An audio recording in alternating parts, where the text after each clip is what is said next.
días, muchas gracias. Yo tenía un maestro que fue el que me enseñó muchas cosas de la sociología, que decía que cuando vamos conduciendo, de vez en cuando tenemos que mirar el retrovisor. Y cuando me has preguntado esto, Cristóbal, lo que yo he sentido es la necesidad de mirar el retrovisor. Es decir, ¿qué hemos ido dejando atrás para llegar hasta hoy? Cuidado con estar mirando solamente el retrovisor, que nos estampamos, pero también cuidado con no mirarlo de vez en cuando.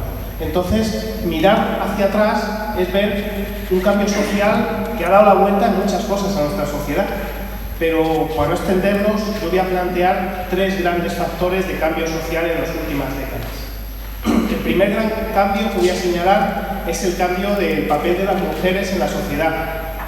Ha cambiado totalmente la posición, la situación, los roles, todo lo que tiene que ver con cómo las mujeres se relacionan en la sociedad. Y todos estos cambios pues, han tenido que ver con su incorporación, por ejemplo, al mercado de trabajo, han tenido que ver con su acceso a la educación, han tenido que ver con su empoderamiento y con su trabajo con más igualdad en las posiciones familiares. Y a pesar de todo este cambio social, tenemos que mirar atrás para ver todo lo que ha cambiado, pero también ser conscientes de que sigue habiendo una desigualdad importante de las mujeres con respecto a los hombres en la sociedad. Sigue habiendo desigualdad, pongo un ejemplo, en lo que cobran, brecha salarial, no solamente en lo que cobran en el trabajo, sino que también en lo que cobran en las pensiones. Sigue habiendo desigualdades que hacen que la vida de las familias en las que solamente hay una mujer, por ejemplo, sea mucho más complicada que otras familias. Otro gran cambio social que ha ocurrido tiene que ver con el trabajo. El trabajo ha cambiado mucho en los últimos años. El trabajo era lo que daba sentido a la vida de muchas personas. Era lo que estructuraba su desarrollo vital, ¿no? Casi que pasábamos rápidamente de la infancia y la juventud para prepararnos para ser hombres y mujeres que trabajaran y que desarrollaran su vida en función del trabajo. Un trabajo que nos daba integración económica, integración social y que también nos daba elementos de personalidad, de identidad. Y el trabajo hoy en día ya no es así. O no lo es ya para muchas personas, o cada vez lo es menos. El trabajo cada vez integra menos económicamente, cada vez, dependiendo, pero cada vez tiene menos capacidad de integración social y para muchas personas, en especial para las personas más jóvenes, no construye identidad, no les construye, no les dice nada, no les aporta gran cosa a su personalidad. Y el tercer gran cambio social al que hay que hacer referencia es al cambio de las migraciones. Diremos, siempre ha habido migraciones, desde luego que sí. España ha sido un país de grandes migraciones. En los años 60 hubo migraciones del campo a la ciudad, en los años 50 y 60, del campo a la ciudad, de España a otros países, pero de repente en los años 90 y 2000 lo que encontramos, sobre todo en los 2000, es que muchas personas empiezan a venir a nuestro país. Por lo tanto, las migraciones están insertadas en nuestro ADN, en nuestra historia reciente, pero también a día de hoy, en el presente, suponiendo un cambio social muy importante, porque cada día nos acercamos más a que 2 de cada 10 personas que viven aquí no han nacido en nuestro país, han venido de otro lugar, ¿vale? Entonces, este cambio social de las migraciones compondría como el tercero de los elementos que tenemos que mirar para explicarnos lo que nos pasa hoy en día. Bueno, primero brevemente daros las gracias por dejarnos estar aquí en un momento, en un espacio tan importante y con un montón de gente que quiere hacer el bien y vivir según el Evangelio. Para nosotros es un lujazo estar, para Raúl y para mí y para Cristóbal también estar aquí. Eso lo primero. Lo segundo, complementando lo que decía Raúl, me voy a un ámbito quizá menos social, menos económico, menos demográfico, sino más cultural. Y también hay elementos que hacen que esta sociedad tenga rasgos característicos que lo diferencian de otros momentos. Para mí uno muy, muy significativo es la mercantilización de todos los ámbitos, de todas las esferas vitales. Las cosas valen lo que cuestan. Las cosas merecen o no la pena si tienen una cotización o una equivalencia en términos de euros. ¿Queremos o no queremos que venga población migrante? No, porque nos van a cambiar. Sí, porque nos van a asegurar las pensiones. Los estamos convirtiendo a personas en euros y entonces nuestros valores tienen que tener una cotización. Creo que eso es un elemento muy característico de este momento, donde rápidamente cualquier dilema que nos encontramos lo tenemos que resolver en base a si compensa económicamente o no compensa. Y eso marca una forma de tomar decisiones. Y eso marca una forma de convivir, de construir relaciones, etc. Entonces, la economización de todas las esferas vitales, de todas las esferas sociales. Yo creo que hay un segundo elemento que es importante, que es la individualización a la que tendemos. Cada vez más lo comunitario pierde fuerza. Cada vez más vemos al otro como una amenaza posible. Cada vez más nos incomoda la presencia de los demás. Necesitamos ser reconocidos, pero nos cuesta construir conjuntamente. A lo que se nos invita es, si tienes problemas, resuélvetelos. Hubo épocas en las que, sigue habiéndolas, sigue siendo ahora, pero en las que cualquier complicación, la única forma real de resolverla era ponernos de acuerdo. Ojo, eso no es fácil, que lo comunitario es difícil, que a veces somos muy pesados y a veces un poquito egocéntricos y a veces queremos que las cosas sean como yo quiero que sean. O sea, no es fácil, pero lo resolvíamos conjuntamente. Oye, que la gente a los 65 años tiene que dejar de trabajar, merece un descanso. Pues entre todos creamos unas pensiones y damos una solución conjunta a un problema colectivo. Ahora cada vez eso se diluye más. Damos soluciones individuales, búscate la vida, hazte un plan individual de pensiones, resuélvete tú los problemas. El otro es una amenaza, es un peligro, el otro defrauda, el otro, la paguita, el otro... Estamos en un momento de individualización, como lo de IKEA, hazlo tú mismo, ¿verdad?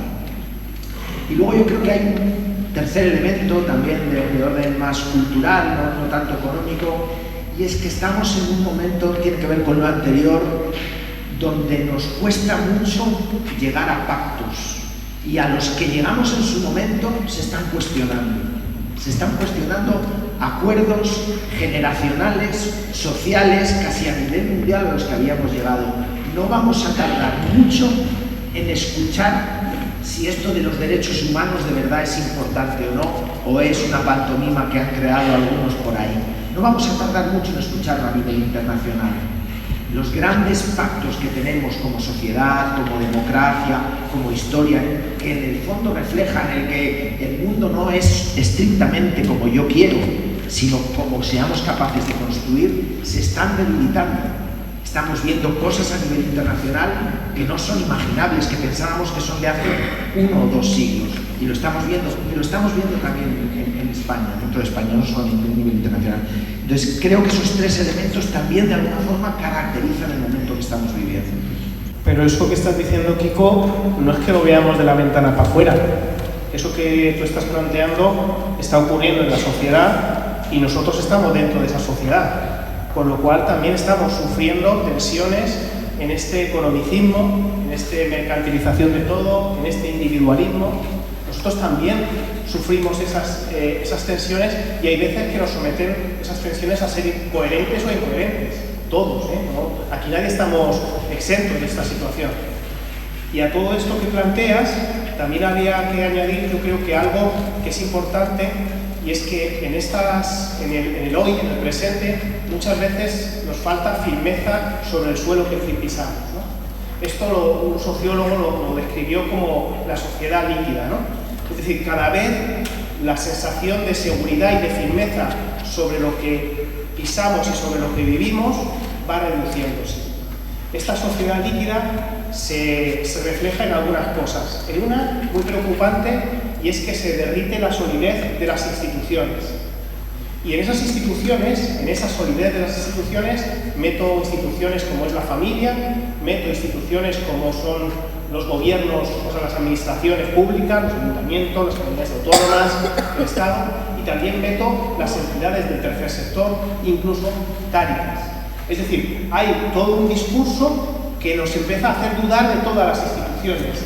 No, pero es que esta gente va para lo suyo, es que esta gente no lo está haciendo bien, y por eso tendríamos que dejar de pasar por las comunidades autónomas, de pasar por Cruz Roja, por Cáritas.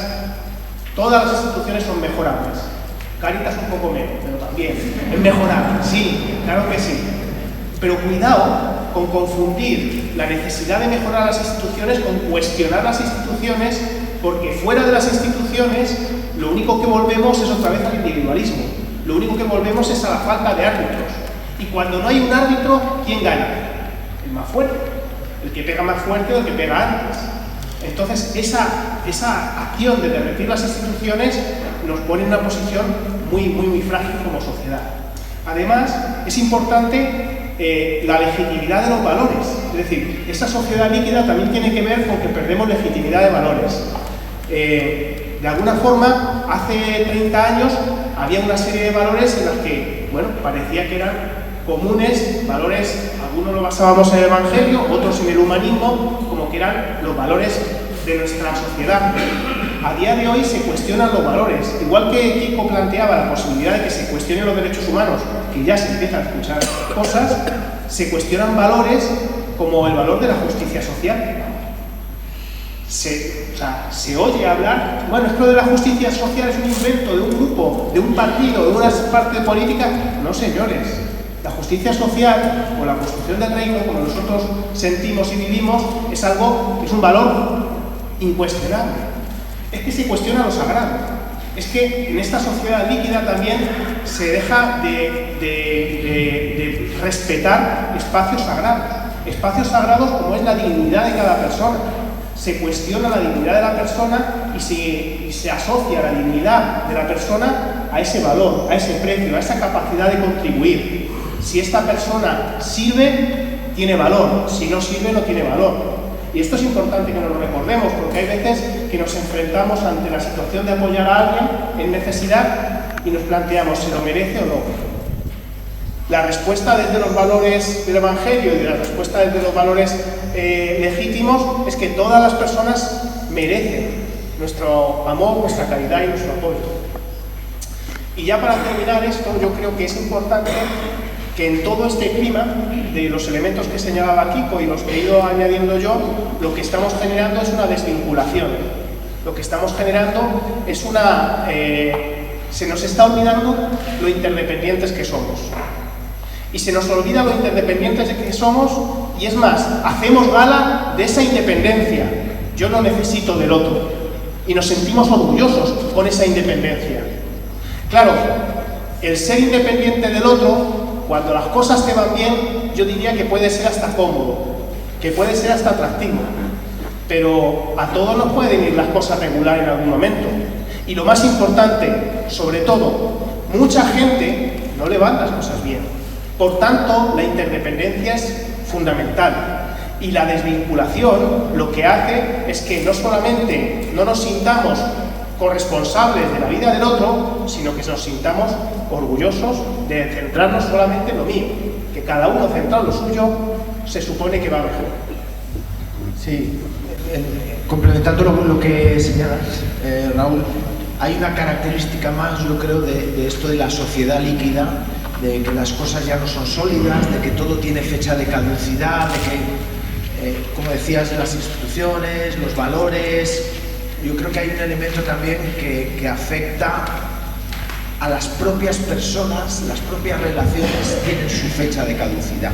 Como estamos en una sociedad muy hedonista, una sociedad donde hay que ser muy guapos, sacar fotos muy buenas para redes sociales de las cosas maravillosas que comemos, viajar a sitios espectaculares y hay que disfrutar constantemente, lo cual es fantástico, disfrutar es fantástico, pero también tenemos que tener la capacidad de renunciar y de sufrir y de encajar ese sufrimiento desde unos valores. Las propias personas tienen su fecha de caducidad. Cuando algo nos es incómodo o molesto, tiene una fecha de caducidad y desaparece. Escuché una vez a un directivo de IKEA. Él decía que una de las virtudes de sus muebles es que son muy bonitos, pero son malos. Se rompen pronto y tienes que comprar otro. Está muy bien que caduquen rápido, ¿no? Y decía, eso pasa como gran virtud de nuestros muebles, y es que duran más o menos lo que hoy dura un matrimonio. Y eso es una virtud, porque hay que redecorar tu vida cada 2 por 3, ¿verdad? Entonces, las propias personas cuando incomoden, Ojo, que no estoy haciendo un discurso, no lo interpretéis como no es, pero es verdad que en nuestra vida en general, cuando alguien es molesto, cuando alguien es incómodo, hay que renovarlo. Con las personas con las que trabajáis habitualmente, a veces son molestas, a veces son incómodas, a veces o porque nos cuestionan o por pautas aprendidas a lo largo de mucho tiempo, no es siempre fácil, no es siempre fácil. Ojo que hay unas bondades fantásticas, unas potencialidades, momentos únicos, pero yo desde mi experiencia en el ámbito de las drogodependencias con personas de hogar me he encontrado con personas que están en un momento muy incómodo. Claro, decía este mismo sociólogo, Bauman, decía: los grandes camiones en las sociedades modernas tienen dos posibles destinos. Los que van al centro comercial, y los vemos que van al centro comercial, o los que van al vertedero. ¿Dónde va la gente con la que trabajáis? ¿En qué camión va? ¿Es competitiva? En el mercado, pues ya sabemos qué camión les toca. Y luego otra cuestión que mencionaba Raúl, que me parece importante, con esto del cuestionamiento de las instituciones, si nos enrayamos mucho, tú nos coges, con esto del cuestionamiento de las instituciones, en el fondo no se está cuestionando que una institución funcione mal, porque hay muchas instituciones que no funcionan todo lo bien que deberían. Efectivamente, allá donde hay personas, hay ese riesgo. Lo que se está cuestionando es cualquier iniciativa de hacer algo en común. Eso es lo que se está cuestionando en fondo. Cuando se dice la política, uy, es que la política, todos los políticos son iguales. En España hay cerca de 8.000 alcaldes o alcaldesas y la mayoría no cobran, no están obteniendo beneficio de ahí. Habrá de todo, pero se atribuyen solo determinados comportamientos. Seguro que en la historia de Cáritas, en algún grupo de voluntarios de algún lugar, alguien no se ha comportado bien, se ha quedado con dinero, seguro. Es justo decir, bueno, es que las voluntarias y los voluntarios de Cáritas ya sabemos cómo son, pero de los políticos y de los pobres sí lo podemos escuchar, porque uno hace no sé qué, ya sabemos cómo son. Lo que se está debilitando no es la institución en sí, sino, como decía Raúl, cualquier capacidad de ponernos en común. En el fondo es una llamada a la privatización de todo. Hazlo tú, por tu cuenta, desconfiando de los demás, y hay un paraíso maravilloso donde vas a encontrar todo lo que buscas, el mercado. Ese te va a dar todas las soluciones. Que cuestionamos lo de las pensiones como una solución a un problema global, hazte tu plan privado de pensiones, tú individualmente en el mercado. Allí se satisfacen todos los deseos y todas las necesidades. Pero todo el mundo, bueno, todo el mundo no puede. Los que podemos. Esa es la gran ruptura que se está produciendo. Bueno, muchas gracias a los dos.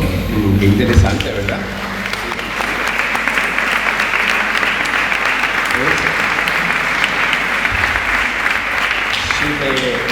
Interesante cómo en 15 minutos nos han hecho un análisis de la sociedad, ¿verdad? De lo que estamos viviendo.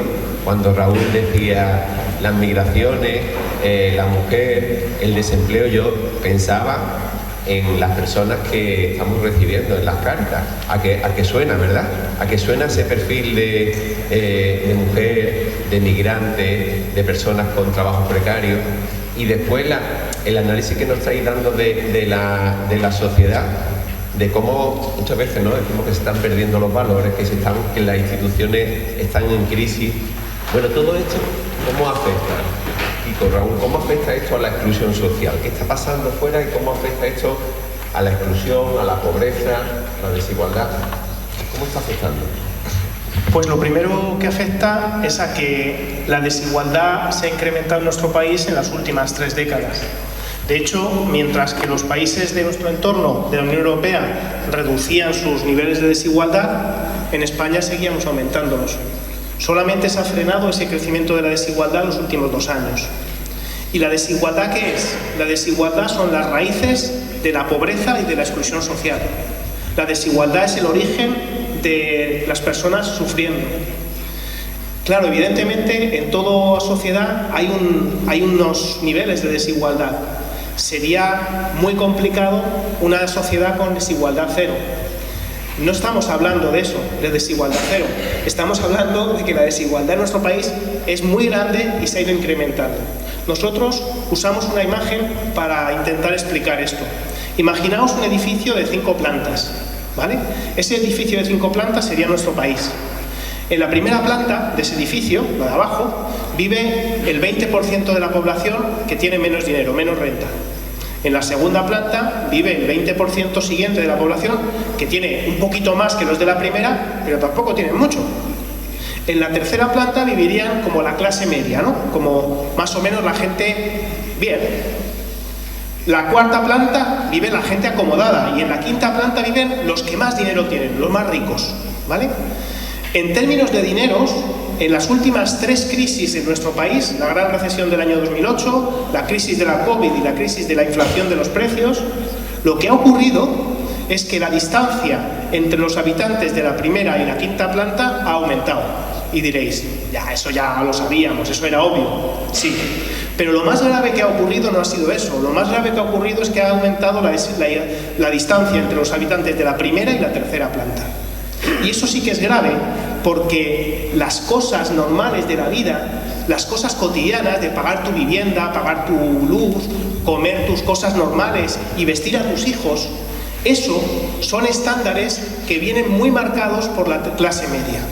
De tal forma que cuando la distancia entre la primera planta y la tercera planta se incrementa, las cosas normales de la vida cotidiana se hacen más inaccesibles para los habitantes de la primera planta. Entonces, en términos de pobreza y de exclusión social, lo que encontramos es un incremento constante en los últimos años.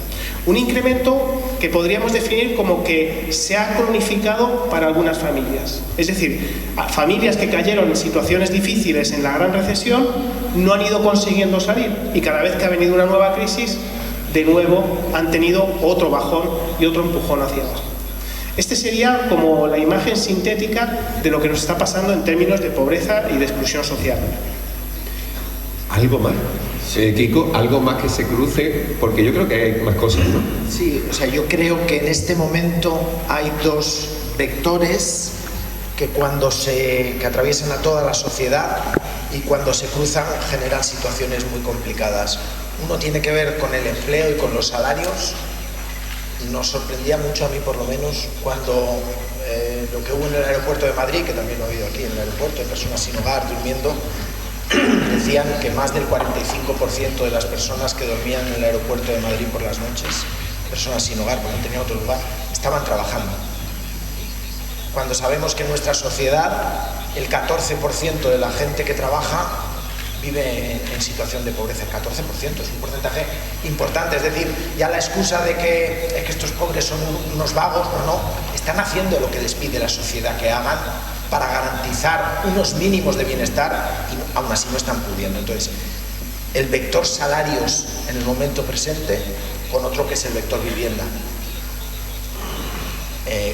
que es algo prácticamente inaccesible para gran parte de la sociedad, y si es accesible, en muchos casos es asumiendo un nivel de riesgo de gasto que no es sostenible en el tiempo. Y ojo, la vivienda, que claro, cada vez la entendemos más como una inversión, como un bien de mercado, como no es eso, o al menos no debería ser solo eso.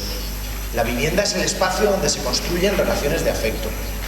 La vivienda es un espacio donde la socialización, la transmisión de valores, de seguridades es imprescindible. Ahí, la vivienda es desde donde nos atrevemos a hacer cada mañana viajes para alcanzar nuestros sueños, es un espacio que va mucho más allá de su cotización, como decía antes, de su valor de mercado.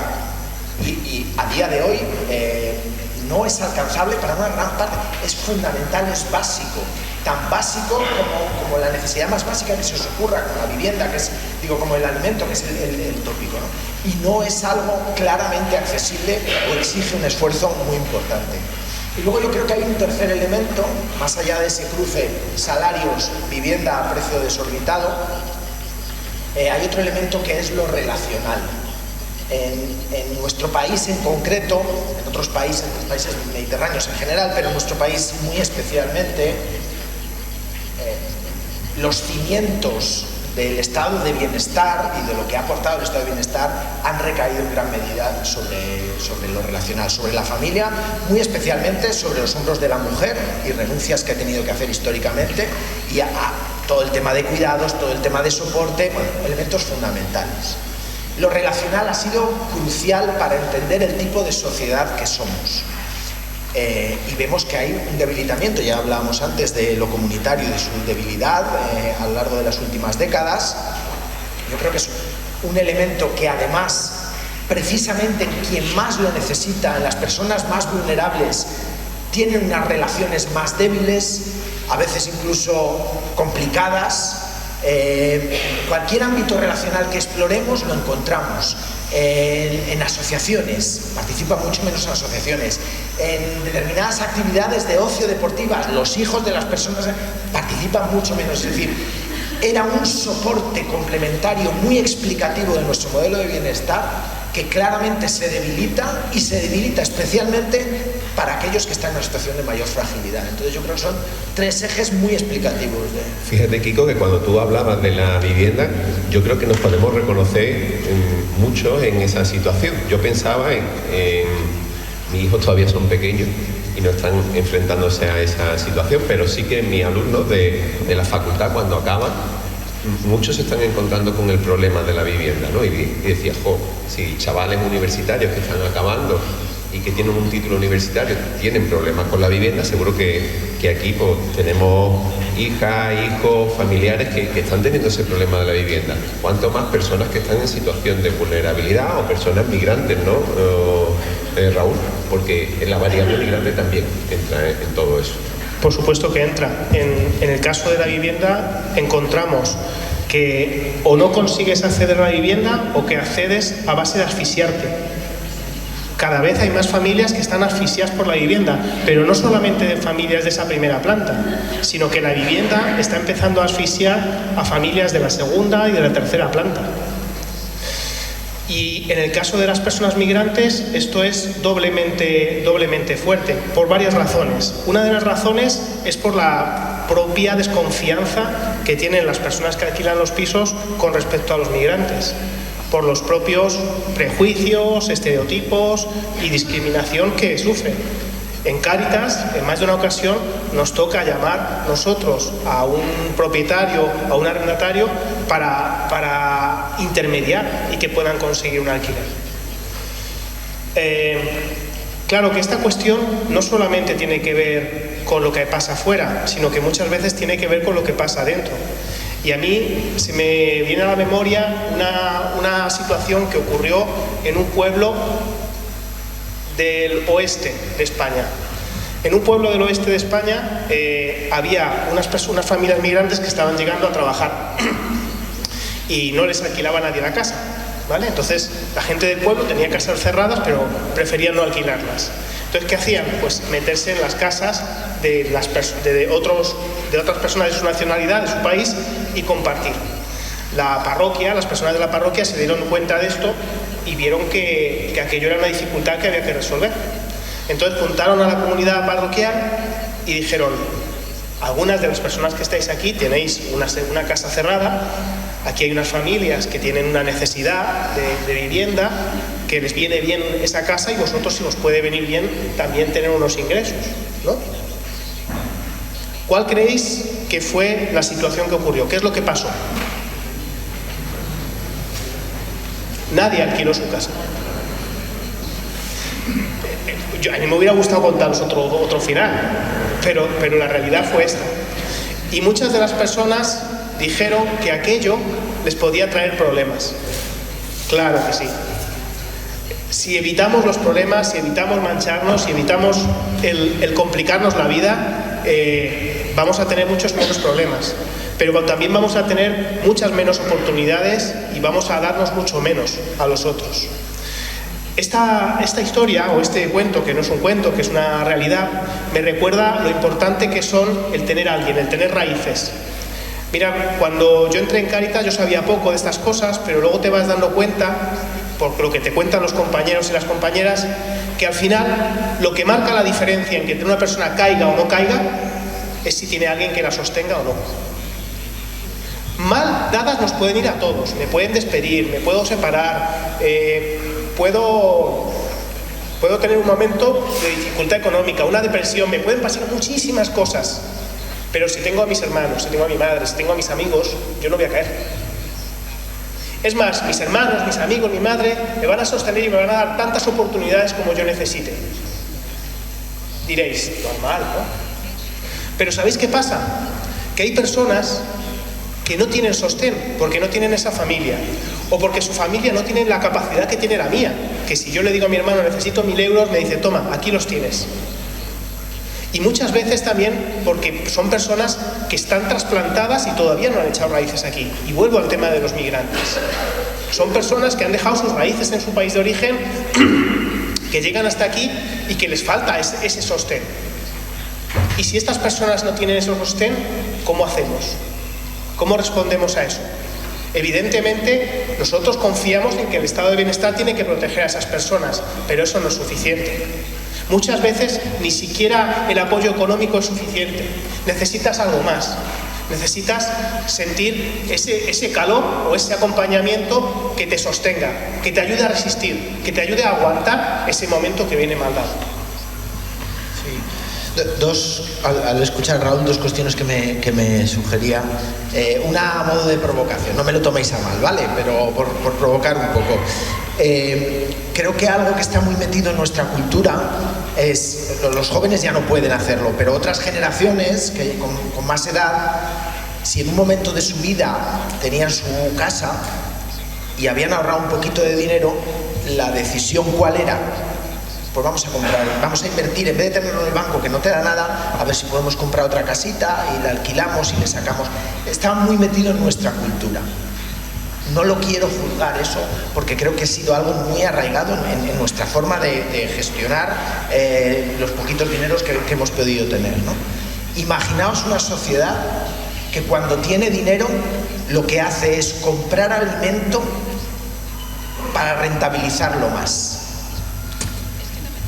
Nos escandalizaría un poco, ¿verdad? Si yo tuviera unos ahorros y dijera voy a comprar todo el pan de mi barrio y así lo voy vendiendo y hombre, algo le saco, que en el banco no me dan nada. Más de uno me diría, joder, estás jugando con... O sea, negocio, muy bien, pero estás jugando con algo básico, que no es el capricho, que no estás invirtiendo en comprar Ferraris, que la gente puede tenerlos o puede vivir sin ellos. Es que es pan, es que es básico. Con la vivienda no hay ningún cuestionamiento, porque lo tenemos interiorizado. A lo mejor hay otra alternativa, no lo sé. Yo no me atrevo a responder porque sería el primero que lo haría seguro, el peor. Pero a lo mejor hay otras alternativas, ¿no? Y luego una segunda cuestión que me sugería Raúl, cuando nos han presentado, cuando ha habido una presentación, no os creáis ni la mitad, han dicho que somos fantásticos, que hemos coordinado informes, que somos analistas, que sabemos un montón, que tal. La verdad es que nos lo hemos currado a lo largo de nuestra vida, pero os voy a contar lo que pasó antes de que yo pudiera estudiar todo esto. Yo antes cuando terminé el COU, empecé a hacer física y no me gustaba nada. Y estuve ahí 4 años, iba probando asignaturas, iba sacando cursos, pero no era lo que quería y en un momento no podía más y lo dejé. A los ojos de mi padre, hombre estricto, no vas a estudiar nada en tu vida, has fracasado, un hombre duro, luego muy cariñoso y un gran padre, pero en ese momento el hombre lo pasó mal y me lo trasladaba así, con esa contundencia. Es que en vez de sacar la carrera, es que lo que tenías que haber hecho, seguir. ¿Qué diferencia a esa persona de ser un fracaso a ser todo lo que os han dicho, que no os lo creáis como buen día? Que tuve la oportunidad de que mis padres me dejaron estudiar otra cosa en la universidad. Si yo no hubiera tenido ese apoyo, como decía Raúl, si yo hubiera tenido que contribuir con un curro, con un trabajo, para sacar adelante a mi familia, para contribuir a los ingresos de mis padres, ahí se acabó esa trayectoria profesional fantástica que decían. Ahí se acabó. La diferencia no soy yo, la diferencia ha sido que yo he tenido apoyo. Y ojo, no quiero ser tampoco paternalista, sabemos que hay gente que toma decisiones nefastas en su vida y que luego genera consecuencias. Pero la presión de no tener apoyos es diferencial. A mí sí me ha ido bien profesionalmente, claro que he sido trabajador, pero ha sido porque en el momento más complicado tuve el apoyo que necesitaba. Eso es lo que marcó la diferencia de no haber estado ahora trabajando en cualquier otro sitio y no haber recibido este cariño y esta presentación cálida que hemos recibido. Qué bien, Kiko. Nos estáis hablando de la sociedad y nos estáis empezando a hablar de los apoyos y yo creo que nos estamos empezando a sentir interpelados, porque en Cáritas si algo también nos define es que somos apoyos para otras personas. Entonces, si os parece, hacemos un cambio de tercio. Nos había ayudado a mirar hacia afuera, vamos a mirarnos ahora hacia adentro. Vamos a hablar un poquito sobre nosotros, vamos a hablar sobre Cáritas y vamos, antes diría de pensar o de hablar en los retos que tenemos, yo os preguntaría, ante todos estos cambios sociales que nos habéis planteado, ¿Cáritas ha cambiado también? A ver, yo creo que hemos vivido unos años, depende de lo que queramos ampliar en el tiempo, de muchos cambios, de muchas cuestiones relevantes. Es decir, yo creo que desde el Concilio Vaticano II, ahora especialmente con el papado de Francisco, lo que hemos vivido, yo creo que ha sido un momento significativo. A la hora, claro, Cáritas como Iglesia nos afecta.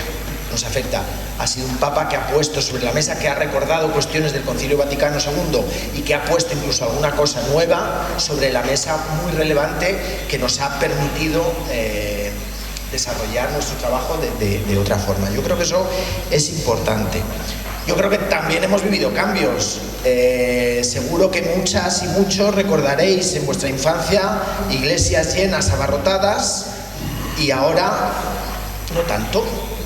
Ha habido un cambio. Antes lo raro era no ser católico, a veces por convicción, a veces por imposición, me da igual, pero lo raro era no ser católico. Ahora, pues no sé si somos minoría, pero estamos en otro momento, y eso es relevante, porque nos mete de continuo cierta presión que mete la falta de recursos a cualquiera.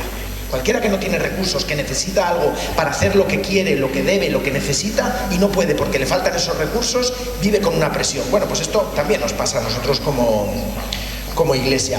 Yo creo que lo que hablábamos antes, cuestiones como el individualismo, también han afectado a la vida de... Ojo, que aquí hay un elemento muy importante, que hablamos de un modelo de sociedad que tiene una serie de pautas, de valores comunes que nos condicionan, y que somos producto de ese modelo de sociedad, pero nosotros somos quien produce el modelo social. Con nuestras decisiones cotidianas perpetuamos el modelo y los valores existentes o nos enfrentamos a ello. Depende, ¿no? Yo creo que también estos cambios en términos más culturales también claramente nos afectan como Iglesia, lo que tiene que ver con cierto debilitamiento comunitario, pero también hay otras cosas positivas. Hay otras cosas positivas dentro de Cáritas, ya no hablo en general como Iglesia. Por ejemplo, el ser un grupo de personas que se cuestionan si lo que están haciendo lo estamos haciendo bien y ponemos en marcha y escribimos un modelo de acción social para ver cómo trabajar mejor, para cómo abrimos mejor nuestras puertas, cómo somos más eficaces, pero también más acogedores y más cálidos. Yo creo que hay elementos positivos también que son cambios significativos dentro de estos últimos años, ¿no? Yo añadiría también algún elemento positivo, pero voy a empezar por algún elemento que genera complejidad a la Iglesia y a Cáritas, ¿no? Uno de ellos es la polarización. La polarización que estamos viviendo en nuestra sociedad, ¿no? Que hace que unos reaccionen rechazando por completo lo que otros plantean, es algo que también se está filtrando en nuestra Iglesia.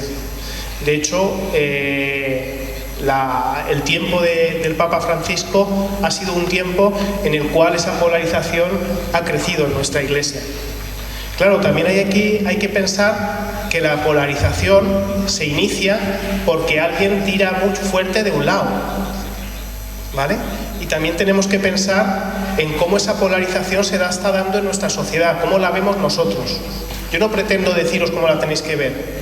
Yo lo que quiero deciros es que observéis cómo se está tirando de un lado o de otro. Es verdad que en la polarización los dos lados generan tensión y amenazan la ruptura de esa cuerda que nos une. Pero también es verdad que hay veces que se está tirando de un lado para forzar al otro. Esta polarización que existe en nuestra sociedad y que se ha trasladado a nuestra Iglesia, tenemos que revisarla, porque nos amenaza. Junto a esta polarización, y recordando unas palabras que decía vuestro delegado, iba a decir nuestro delegado, y ya me lo estaba yo también apropiando, bueno, pues hoy también es mi delegado,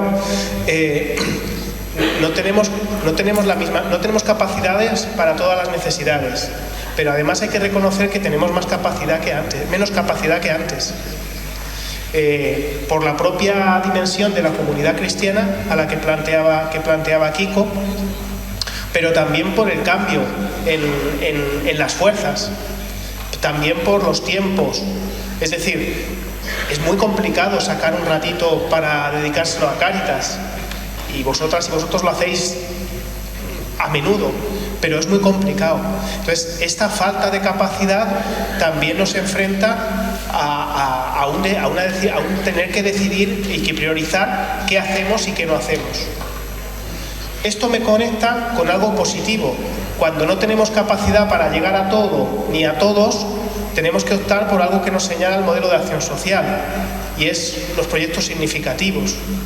Es decir, creo que ha habido cambios muy importantes y muy positivos en los últimos años de Cáritas, y han sido proyectos significativos que le han dado la vuelta a la realidad y que han sido testimonio de que se pueden hacer las cosas de otra manera.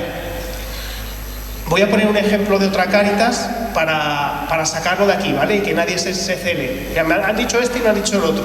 Pongo un ejemplo de la Cáritas de Albacete.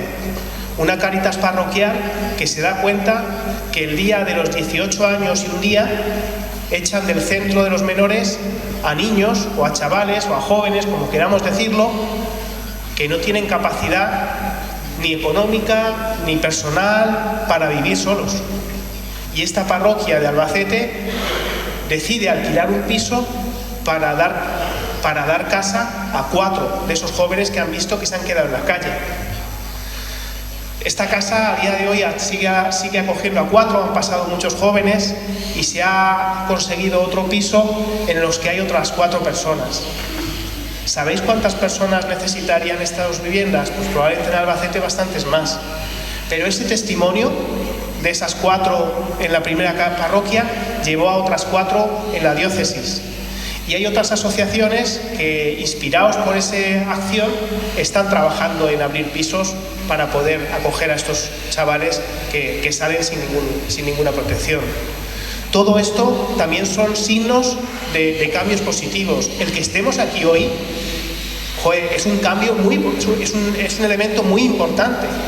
Es un elemento de cuestionarnos lo que estamos haciendo para hacerlo mejor, observando bien qué es lo que ocurre. Raúl, tú nos acabas de decir cómo la Cáritas de Albacete da una respuesta.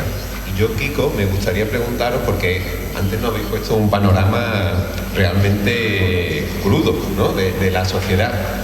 ¿Cómo nos afecta esto como iglesia, como Cáritas, pero también como cristianos, como comunidad? A ver, voy a retomar para dar respuesta a lo que... Mi opinión es, nadie se tiene que hacer cómplice de mi opinión, pero retomando lo que decía Raúl con la polarización. Durante el papado de Francisco ha habido movimientos muy duros, reacios, ultraconservadores frente a todo lo que decía y hacía. ¿Es eso polarización? ¿Hay 2 extremos que se han radicalizado? Desde mi punto de vista, no. Hay un extremo que se ha radicalizado, que no tolera determinadas cosas que, a mi modo de ver, son importantes, con las que se puede discrepar, pero se puede discrepar dentro de un orden. Y esa ha sido la polarización que ha habido en gran medida. Si hablamos de política, también encontramos algo de eso. Cuando se defienden los derechos humanos, ser acogedores con los migrantes que llegan, hay una posición. ¿Es eso radicalización de ambos polos? Que cada uno lo interprete. Desde mi punto de vista, la radicalización está en un lugar, solamente en estos 2 casos. Y eso creo que es importante señalarlo. Bueno, ya digo que es mi punto de vista. Esto que genera, una de las cuestiones que genera, tiene que ver con una cierta paradoja identitaria. Y ahí tenemos que aprender a resolverlo. Para mí es muy difícil, pero tenemos que aprender a resolverlo. Es decir, por un lado somos una iglesia abierta, acogedora, que no tenemos duda de lo que somos, no tenemos duda de en qué creemos y no tenemos duda de cuál es nuestra identidad como creyentes. Yo creo que eso vamos a estar tranquilas y tranquilos y que no nos lo están poniendo en duda, o que si nos lo ponen en duda a nosotros no nos hace dudar. Pero tenemos una cierta paradoja, porque por un lado queremos ser una iglesia, nos encantaría que esto, en vez de 250 hubiera 5.000 personas, que las parroquias estuvieran a rebosar de gente comprometida, de gente que se lo cree, que vive de una forma diferente. Nos gustaría llegar a todo el mundo, pero solo nos queremos relacionar con los que piensen exactamente igual que nosotros. Como Cáritas, ¿vamos a trabajar en red con quién? Con nadie, porque nadie piensa como nosotros, solo con entidades de iglesia. Como iglesia, como comunidad, ¿vamos a abrir las puertas de los grupos de voluntariado a quién? A quien ya esté convencido. ¿Cómo vamos a evangelizar? ¿Cómo llevamos nuestro mensaje si solo nos queremos relacionar con los que ya lo viven? Tendremos que darle una vuelta. Y ojo, relacionarnos con el que discrepamos no nos cuestiona nuestra identidad. Y si nos la cuestiona, a lo mejor era necesario. Podemos relacionarnos, podemos construir con alguien que no piensa exactamente igual que yo, que no cree exactamente en lo que yo creo, mientras haya puntos en común. Hay cuestiones que no te voy a admitir, porque para mí son esenciales. Entonces, si tú no te las crees, si tú no las quieres vivir, si no, adelante con ello. Pero si en otra cosa podemos... Porque hacer comunidad es complicado entre los que pensamos más o menos parecido. Tendremos que intentar construir, no a toda costa, no a cualquier precio, no todo vale. Pero ¿cómo pretendemos llevar nuestro mensaje si solo nos queremos relacionar con los que piensan como nosotros? Muy bien, pues nos recocemos en nuestra propia salsa y nos lo pasamos fenomenal, cada vez menos, por cierto. Yo creo que eso también es importante. Y luego una última idea de cómo nos afecta y del ejemplo que ponía antes de la familia. Yo voy a poner otro ejemplo un poco en positivo, ¿vale? Por hacer el contrapunto, sabiendo que muchos de los ejemplos son como los que señala Raúl. Pero en la crisis de 2008, en La Rioja, en un pueblito que no recuerdo el nombre, había dos empresas, creo que especializadas en zapaterías, en hacer zapatos. Y una de ellas, fatal, llegó la crisis y los tumbó.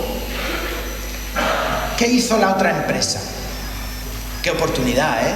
Porque no les iba mal a la otra empresa, se habían quedado con parte del negocio y no les iba mal. ¿Qué hicieron? Incorporaron a los trabajadores de la empresa que había quebrado, redujeron sus salarios, fue decisión de los propios trabajadores, redujeron sus salarios e incorporaron a gran parte de los trabajadores de la otra empresa. ¿Por qué? Porque eran sus vecinos, porque les conocían de toda la vida, porque sabían lo que había.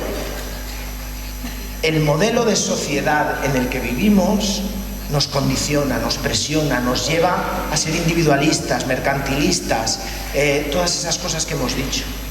Pero el modelo podemos perpetuarlo o enfrentarnos a él. Enfrentarnos a él pierdes una parte, redujeron sus sueldos, pero es la forma de derrotar al gigante. Tenemos que aprender a perder a veces. Creo que el Evangelio nos llama a veces a perder para ganar.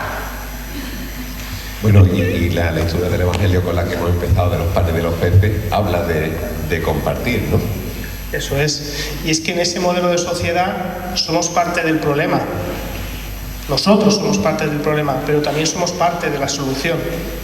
Esa llamada a compartir es una llamada a complicarnos, a perder, como señalaba Kiko, ¿no? Antes hablábamos de ese pueblo, venga, lo digo, de Extremadura, ¿vale? Donde había pasado esto. Extremadura es muy grande, ¿vale? Ser parte del problema, yo creo que todos lo tenemos claro. Nos podemos mirar y lo reconocemos. Lo que nos cuesta más es saber cómo somos parte de la solución. ¿Qué cambio tenemos que hacer en el nivel individual y en el nivel de comunidad para enfrentarnos a ese sistema? Enfrentarnos a ese sistema significa probablemente renunciar a la tranquilidad de que tengo la casa cerrada y ahí no pasa nada, y enfrentarme a que la abro, la alquilo por 400 euros y me pagan 3 meses y al cuarto mes la familia me dice, oye, que no tengo para pagarte este mes. Y eso cuesta. ¿Me entendéis? ser parte de la solución significa también abrirnos a la complejidad. En Málaga, aproximadamente 18 de cada 100 personas no han nacido en España.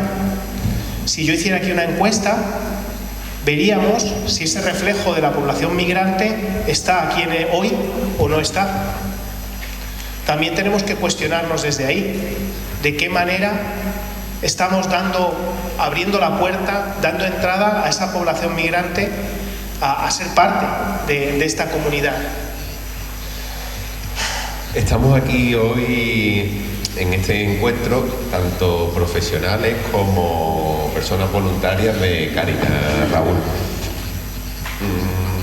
desde vuestro punto de vista, Raúl, Kiko, ¿qué tenemos que cambiar en la manera de intervenir, la manera de estar, la manera de hacer en las parroquias, en los servicios generales? ¿Y qué debe permanecer?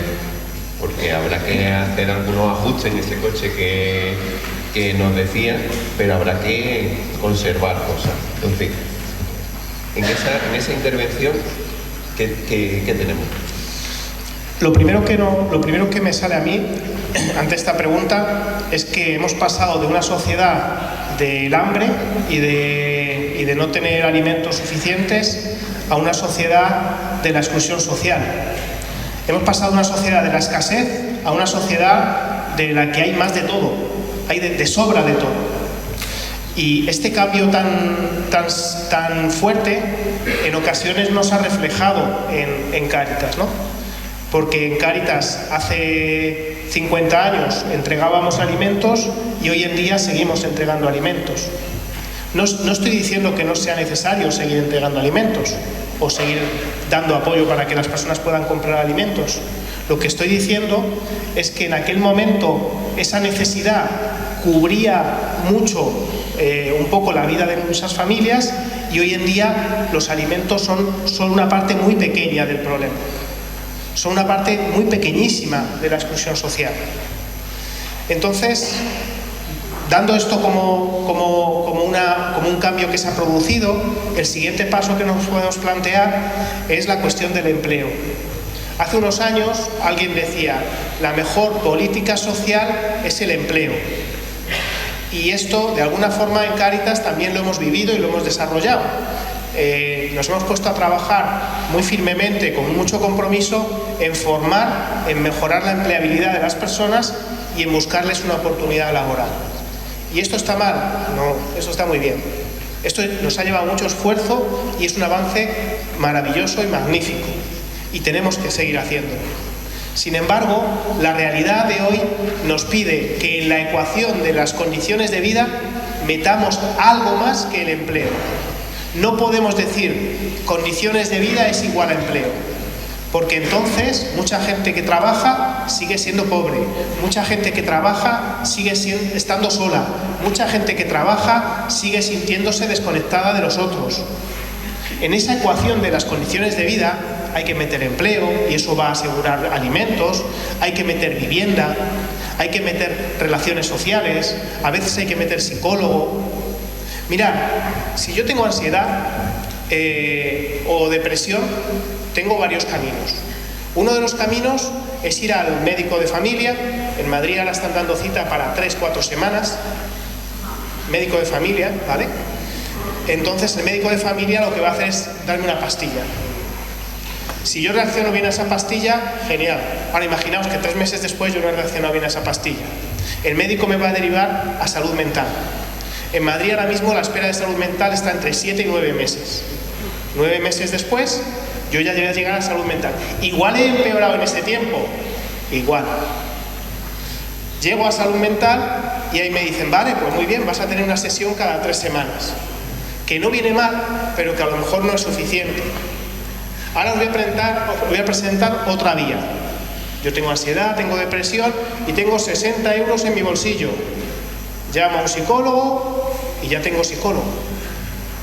Eso nos diferencia, ¿verdad? Pues eso también hay que meterlo en la ecuación. Es decir, el bienestar emocional, la salud mental, que no está cubierta de manera real en el Sistema Nacional de Salud, también hay que meterlo en la ecuación. ¿Dónde quiero llegar con toda esta reflexión? La intervención de Cáritas tiene que ser una intervención que mire mucho más allá de los alimentos y también que mire mucho más allá del empleo, que mire muchos elementos que están relacionados. Pero esto es contradictorio con lo que os decía hace un momento. Gracias, Cristóbal. Lo que os decía hace un momento es que no tenemos capacidad para llegar ni a todo ni a todos. Efectivamente. Pero tenemos que actuar, intervenir y situarnos al lado de las personas viendo toda su complejidad. Porque cuando alguien va deteriorando sus condiciones de vida, se le van cayendo como trocitos. Imaginaos a alguien que tiene una depresión, que por eso se separa, que luego pierde el empleo, que luego le echan de su casa, que luego sus hijos no le hablan. A esa persona, con darle 500 euros al mes, no le hemos solucionado su vida. A lo mejor desde Cáritas lo único que podemos hacer es darle la oportunidad de vivir en una casa. Perfecto. Pero tenemos que relacionarnos y trabajar con ella siendo consciente de todo el deterioro que ha tenido. Y buscando las fórmulas internas o externas de poder trabajar los distintos elementos. Claro, porque un poco los apoyos que tú antes decías, ¿no? Que el tener como esa red de apoyo que muchas veces no está, ¿no? Que es más allá de lo económico, que es más allá de lo que dice Raúl, ¿no? De no tener una bolsa de comida. Claro, o sea, yo creo que en esa clave de cómo pensar nuestras acciones para que realmente sean transformadoras, ese elemento es fundamental. Yo intentaría hacer, no sé si lo haría así, pero como un check de 4 o 5 elementos que nuestros proyectos o nuestras iniciativas, a ver cómo está con cada uno de ellos. Y el primero es lo comunitario. ¿Son proyectos individuales o son proyectos comunitarios? O sea, estamos en un momento de máximo desarrollo económico a nivel mundial, de muchos logros y de muchas conquistas. Dentro de nada vamos a poder viajar y pasar un fin de semana en la Luna, prácticamente. Somos la leche como sociedad. Pero si ocurre algo de lo que ocurre en estas películas de apocalipsis y toda la población falleciera, yo duraría 2 semanas, lo que tardo en comerme la comida enlatada que me encuentre. Necesitamos, todos y todas necesitamos comunidad para sobrevivir. Somos muy autónomos, somos muy todo lo que queráis, tenemos un nivel de capacidad, la inteligencia artificial nos hace de todo, ya. No aguantamos un minuto sin los demás, un minuto igual sí, pero no aguantamos, no podemos vivir. Entonces, creo que es algo antropológicamente característico del ser humano. El ser humano es con otros y con otras, si no, deja de ser. En ese sentido, ¿tienen nuestros proyectos, nuestras iniciativas, lo que hacemos en la parroquia, tiene alguna perspectiva comunitaria o es individual? Tú necesitas arroz, yo te doy arroz. Tú necesitas zapatos, yo te doy zapatos. ¿O hay alguna? Para mí sería como el primer check que haría y creo que es fundamental. ¿Chico? Sí. Bueno, haré algún otro más. ¿Quién es el protagonista de la historia? Cuando viene una persona y yo estoy frente a ella, estoy trabajando con ella, yo soy el que sabe, yo soy el listo, el que tiene la vida organizada y bien encarrilada, y te puedo arrebatar el derecho a que seas tú el protagonista de tu vida, o el protagonista es el otro, es el que viene. Creo que eso es un elemento importante. Es verdad que hay momentos, a mí me ha pasado, os hablaba de cuando cambié de carrera, que no sabes qué hacer, que estás perdido, que necesitas apoyo sin duda alguna, que necesitas incluso alguien que te oriente y que te diga, yo creo que por aquí, pero yo fui el que tomé la decisión. Si fuera una decisión tomada por otros, habría invalidado probablemente el proyecto y probablemente habría acabado mal. Bueno, está muy bien que tengamos mucha seguridad en nuestra capacidad, pero no somos salvadores de nadie. No somos salvadores de nadie. Somos personas que acompañan, somos instrumentos de otras cosas, pero no somos, nadie se salva solo y yo no salvo a nadie. Creo que son 2 elementos cruciales para revisar nuestros proyectos o para aplaudir nuestros proyectos, porque hay proyectos que trabajan así. Ojo, que no reconozcamos los caminos. Y para mí hay otro elemento también muy importante. Somos muy buenos y muy buenas cubriendo necesidades.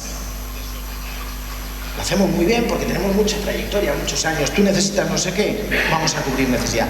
No es lo mismo cubrir una necesidad que acompañar en la garantía de un derecho. No es lo mismo, no es lo mismo. Por lo del protagonismo y porque quitamos de la ecuación la lógica del merecimiento que decía Raúl. Es decir, nosotros acompañamos desde una clave de derechos y eso es importante entenderlo. Y borramos de la ecuación, y esto también lo lanzo como provocación y ahora me voy corriendo, cuando hablemos de derechos no saltemos automáticamente a la pregunta de, bueno, derechos y obligaciones, porque eso es una trampa. Es una trampa que hacemos a las personas pobres. Todos y todas tenemos obligaciones en esta sociedad, sin duda alguna. Y si no contribuimos, no sacamos adelante los derechos de nadie. Claro, eso es evidente. Pero no se compran los derechos con obligaciones. No se compran con obligaciones. Eso es una trampa que tendemos a las personas pobres. Y voy a un ejemplo manipulado, si queréis, pero me vale para explicarme. Aquí garantizamos el derecho a que una persona, por muy mala que sea, tiene derecho a no ser torturada. Fijaos la paradoja, incluso aunque esa persona torturara a alguien, como sociedad le garantizamos el derecho a no torturarla. Porque el derecho no es algo que se merezca a la persona, es algo que como sociedad queremos garantizar y queremos que hable de nuestra talla moral. Constantemente, especialmente las personas vulnerables, les cuestionamos los derechos exigiéndoles obligaciones. Y creo que eso es una trampa importante que entendemos. Raúl, nos está hablando Kiko de la importancia de acompañar a las personas, pero muchas veces el cuidar de las personas desde Cáritas o muchas veces cuando tenemos que cuidar de algún familiar, el cuidar solo no llegamos porque no tenemos todas las herramientas necesarias ni somos omnipotentes para todas las dimensiones. Tú antes hablabas de la salud mental, ¿no? Alguien que está en una situación de depresión la podemos acompañar, pero necesita algo más, ¿no? Entonces los cuidados o el acompañamiento tendríamos que pensarlo de otra manera. ¿Cómo lo hacemos? Pues mira, lo hacemos tirando de algo que decía Kiko, sin ser salvadores a nivel individual, sin querer ser salvadores a nivel parroquial, porque también puede ser que yo no soy individual, es mi parroquia, pero en mi parroquia lo vamos a resolver y lo vamos a hacer. No podemos ser salvadores ni a nivel individual, ni a nivel parroquial, ni siquiera ser salvadores a nivel de Cáritas. Tenemos que comprender que las dificultades y las necesidades a veces son tan complejas que necesitamos trabajar de una forma muy colectiva. Es muy importante que rescatemos, que pongamos en valor y que nos sintamos orgullosos de defender lo colectivo. Lo colectivo para fijar los derechos humanos y defenderlos. Esto no es un invento de Kiko, lo de los derechos humanos. Esto es mucha gente durante muchos años que han dicho, coño, tenemos derecho a estas cosas. Defender de manera colectiva el acompañar a una persona y el buscar los recursos para ello.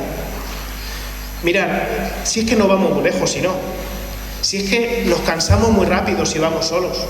Si es que a veces trabajar con una persona que está en una situación muy complicada es muy desgastante. Vosotras lo sabéis mejor que yo. Quiero decir, las personas a veces nos contestan mal, a veces son arrogantes, a veces nos engañan. Todos esos elementos son elementos que yo personalmente me cuesta aguantar y resistir. Si no soy yo, sino que es una cuestión colectiva, lo llevamos mejor. Bueno, pues ahora Cristóbal, tú tranquilo, ahora voy a hablar yo con ella. Y vamos dándonos relevo. Cuando en una parroquia vemos que un caso se nos va de las manos, decimos, vamos a llamar a fulanito o a menganita, que es trabajador social, a ver cómo nos puede echar una mano.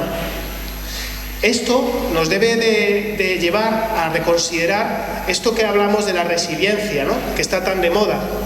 Ya está bien de identificar la resiliencia con la capacidad individual que tenemos de resistir algo o de volver a un estado mejor del que estamos en estos momentos. Es mentira. La resiliencia individual se acaba muy pronto. Tenemos muy poquito margen de resiliencia individual. La resiliencia está siempre necesitada de lo colectivo. Es importantísimo que entendamos que necesitamos seguir trabajando y avanzando arropados con otros. La otra forma nos agotamos rápidamente. Claro, y ahí entra en juego lo voluntario con lo profesional, ¿no? Lo personal con lo comunitario, ¿no? Lo individual con lo público también, ¿no? Kiko. Claro, ahí se pone en juego muchos dilemas y muchas cosas que no son sencillas de resolver. Al final también tiene que ver con qué papel queremos desempeñar en todo esto, qué papel queremos jugar cada uno de nosotros y cada una de nosotras en esta cuestión. ¿Qué es lo que yo doy? ¿Qué es lo que entrego? ¿Qué es lo que aporto? ¿Qué es lo que recibo? ¿Cómo quiero ser? ¿Qué quiero construir en el fondo? Lo que quiero es intervenciones y acompañamientos de éxito que encumbren mi capacidad, o lo que quiero es construir lo comunitario, que es lo que es la red que realmente va a proteger, va a cuidar y va a ser el distintivo de Cáritas.